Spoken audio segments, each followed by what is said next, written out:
Does inheritance discourage hard work and self-reliance among children? Thank you very much. Now, I want to agree with the fact that inheritance is a factor of how well you are. Having access to inheritance is a function of how well you have been able to bring up a child. What do I mean? Regardless of how rich a family is, if you picture it for a child that although you are from a wealthy home, this is a silver spoon family, but you still need to give the child a consciousness of discovering himself, like I mentioned the other time. Okay, discovering himself in his career, discovering himself in his business. Yes. So when you give such a child such innovations, yes, it will primarily appear as if the child is focused on inheriting the parents' properties. The main actor in this situation is the parent giving the child the right orientation, although you are born from a silver spoon family. No guidance. Guidance is the primary thing. Guiding the thoughts of the child, because it's very funny in the African context today. As soon as the child gets to 7, 8, or 9, he discovers that he's the firstborn, he's a male child. Then before you know it, he's having a kind of mindset that as soon as my dad is gone, then I will have access to this property. So it is now down to the parents to restructure So the idea, the ideology. you reconfigure the ideology of the child. Although this thing actually belongs to you and your siblings, but you still have to pursue your own line of career and business. You have to be successful personally. If your daddy had not been able to gather these things by hard work, you won't get to this step. So you too, you have to do yours as well. You have to work hard. You have to be diligent so that your own children and the generation yet unborn will also have something.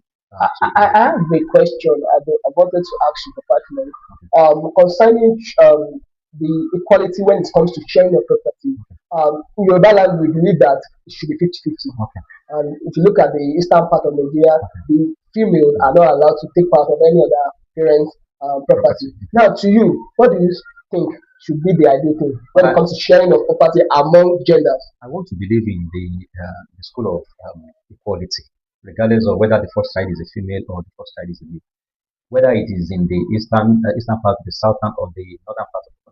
When we begin to engage in ideologies like this, it creates divisions amongst members of the family. It can even lead to death. But some will say, oh, she's female, she's going to get married. She's even married. And even at that, whoever has been destined to be the first child, or whoever is the first child, as it were, should be given the like the hedge over others as the eldest in the family. So I want to believe that sharing inheritance should not have to do with maybe this one, because the first child is not a male, and that's the reason why we think that it's a little portion that should go to it.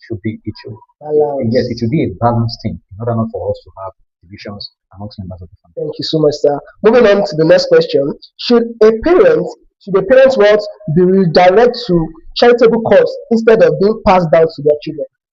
Well, I want to believe that when wealth gets to a level, when you are rich to a level, it is the mindset. It should be the arrangement of the man, especially when you know that after any time maybe you are lucky enough to get to 80 or 90. It can be a discretion from the owner of the wealth to channel a percentage to. Do you think there's a reason behind it for a parent to do so? There is no reason. You are just trying to be liberal. You are conscious of the fact that you are privileged to have a good life today, and that there are so many other ones who are not privileged to have the kind of life. So somebody like me, will agree with the fact that a percentage of the wealth can be channeled. Not that you put your children at a disadvantage. The children, as it were, they happen to be the sole beneficiary in quotes. So the man can use his own discretion in the forming of the will to channel some percentages to the orphanage homes and those ones that are less privileged in society. Not that all the wealth goes. It's not even giving the man a good picture about the children. When you have, like, even if it is just a house, and you say that this house is willed to the orphanage homes, so the children they will begin to ask some questions as a matter as to what was our position with our dad as a time. It won't really give room for a proper posterity. Some children, if it happens, some children can choose to change their surname from what it was. If our daddy has chosen to do this, I don't think we should continue with this family surname.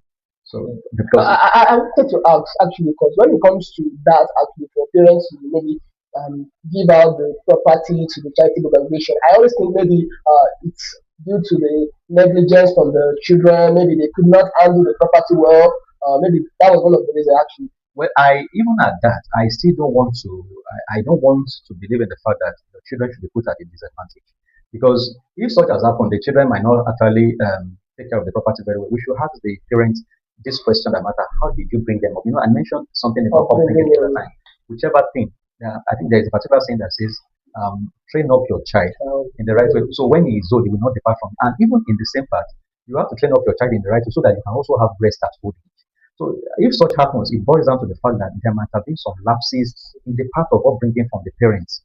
Why the children have been restored. Thank you So I so don't want much. to. Yeah. Thank you so much, sir. I wanted to ask a question before I give the last question. You are an engineer and you've seen some four corners of engineering projects. What have been your challenges over the years? Well, thank you very much. The main challenge we have these days in engineering is because the government of the now, especially in this country where we are, does not really believe so much in graduates of engineering that are coming out from our higher institutions. It's a very big concern as far as engineering is concerned.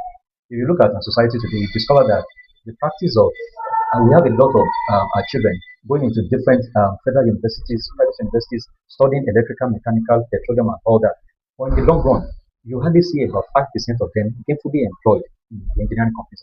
Even as we speak in Nigeria of today, I'm not too sure the federal government of this country, the government of this country has a sustainable engineering firm Yeah, where graduates of engineering, everybody will just have to look around for experience because you need experience in engineering, and it is that experience that will deliver wealth onto you.